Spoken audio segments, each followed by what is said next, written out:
ఇక్కడ పంగన్పుల్లకి దగ్గర 2వ తారీఖు 2 మార్చ్ ఒక రాబరీ జరిగింది, అది మీకు తెలిసింది. దానిలో ముద్దాయిలు పట్టుకోవడం జరిగింది. దాని గురించి ఇన్వెస్టిగేషన్. సో ఏం జరిగిందంటే వీళ్ళిద్దరు ముద్దాయిలు, వీళ్ళు వచ్చేసి చల్ల జంపన్న అండ్ కొడుకూరు సాంబశివరావు, వీళ్ళది భద్రాచలం ఖమ్మం జిల్లా. వీళ్ళు పాకాట అండ్ బెట్టింగ్, క్రికెట్ బెట్టింగ్ ఇట్లాంటివన్నీ చేస్తుంటారు. వీళ్ళు బాగా అప్పుల పాలై ఉన్నప్పుడు వీళ్ళు ఒక జ్యోతిష్యుడి దగ్గరికి వెళ్తే, జ్యోతిష్యుడు మీరు అశ్విల్లి టెంపుల్కి వెళ్తే మీకు మంచి జరుగుతుందని చెప్పారు. వాళ్ళు దాని గురించి ఒక 5 months బ్యాక్ అట్లా అశ్విల్లి టెంపుల్కి వచ్చి తిరిగి ఆటోలో వెళ్తున్నప్పుడు, కాంప్లెక్స్కి వెళ్తున్నప్పుడు ఎవరైతే మన కంప్లైనెంట్ ఉన్నారో ఒక 75 year లేడీ, ఆమె కూడా ఆటో ఎక్కారు. ఆటో ఎక్కినప్పుడు ఆమె అంతా బంగారం, ఆమె ఒంటి మీద ఎప్పుడూ ఒక 10 తులాల బంగారం ఉంటుంది. అది చూసినప్పుడు వీళ్ళకి ఓకే ఇది మనం తీసుకెళ్తే మన కష్టాలు తీరిపోతాయని ఆమెతో ఆటోలోనే మాటలు కలిపి ఆమె చేతిలో లగేజ్ ఉంటే మీ ఇంటి వరకు తీసుకొస్తామని ఆవిడకి సహాయం చేస్తూ వాళ్ళ ఇంట్లో ఎవరుంటారు ఏంటి అన్ని డీటెయిల్స్ అన్ని తీసుకున్నారు.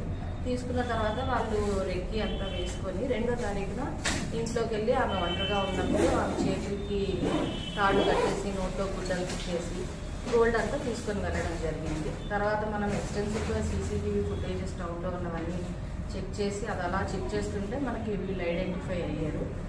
ఐడెంటిఫై అయిన తర్వాత వీళ్ళు ఒక ATM అది యూజ్ చేయడం అంతా జరిగిందనమాట. సో మనం అలా సైంటిఫిక్గా వాళ్ళ డీటెయిల్ ఇక్కడికి వచ్చారనమాట.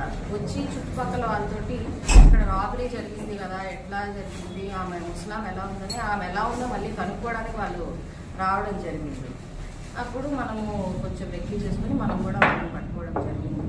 అయితే వీళ్ళు ఈ గోల్డ్ని తీసుకెళ్ళి ఖమ్మంలోనే దాన్ని కరిగించినారు. ఫస్ట్ ముత్తూట్ ఫినాన్స్లో పెట్టారు. పెట్టిన తర్వాత మళ్ళీ మనకి ఏమన్నా దొరికితే ఇబ్బంది అవుతుందని ఆ గోల్డ్ మళ్ళీ వాళ్ళే విడిపించేసి దాన్ని కరిగించారు. అది వాళ్ళ దగ్గర కూడా మనం పట్టుకోవడం జరిగింది. టోటల్ ఒక ముద్దాయి దగ్గర 150 grams, ఇంకొక ముద్దాయి దగ్గర 141 grams, టోటల్ మనం దీన్ని 25 తులాస్ ఇది వాళ్ళ దగ్గర నుంచి సీజ్ చేసి అరెస్ట్ చేయడం జరిగింది. సో ఈ టోటల్ దీని గురించి సిఐ అంటే ఎస్పీ మేడం మనకి కంప్లీట్గా సీసీటీవీ ఫుటేజెస్ అనేది ఇంపార్టెంట్ అని ఎప్పుడూ చెప్పడం జరుగుతుంది. అదే మనం 1 townలో ఎక్కువ పెట్టడం వల్లనే ఈ క్రైమ్ డిటెక్ట్ చేయగలిగాము. సిఐ గారు, ఎస్ఐ గారు అండ్ మా క్రైమ్ టీమ్ వీళ్ళు for the past 20 days almost night 1 o'clock వరకు కూర్చొని సీసీటీవీ ఫుటేజ్ ప్రతి nook and corner of the town, starting from town to Srikurmam అక్కడ వరకు చెక్ చేయడము, అలాగే మనం సీడియాస్ ఇవన్నీ పెట్టుకొని డంప్ కాల్స్ అన్ని చూడడం వల్ల వీళ్ళని మనం trace out చేయగలిగాము.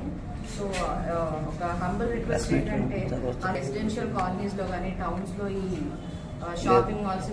So I congratulate the team, CI గారు, సన్యాస్ నాయుడు గారు and 1 town SI and all the crime team చాలా కష్టపడి ఇది మనకి సాల్వ్ చేశారు. వీళ్ళు ఇంతకుముందు ఎటువంటి నేర చరిత్ర లేని వాళ్ళు.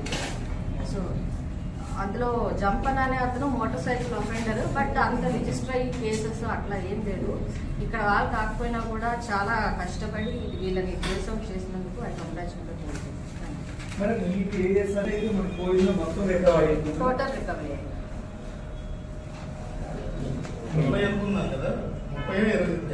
25.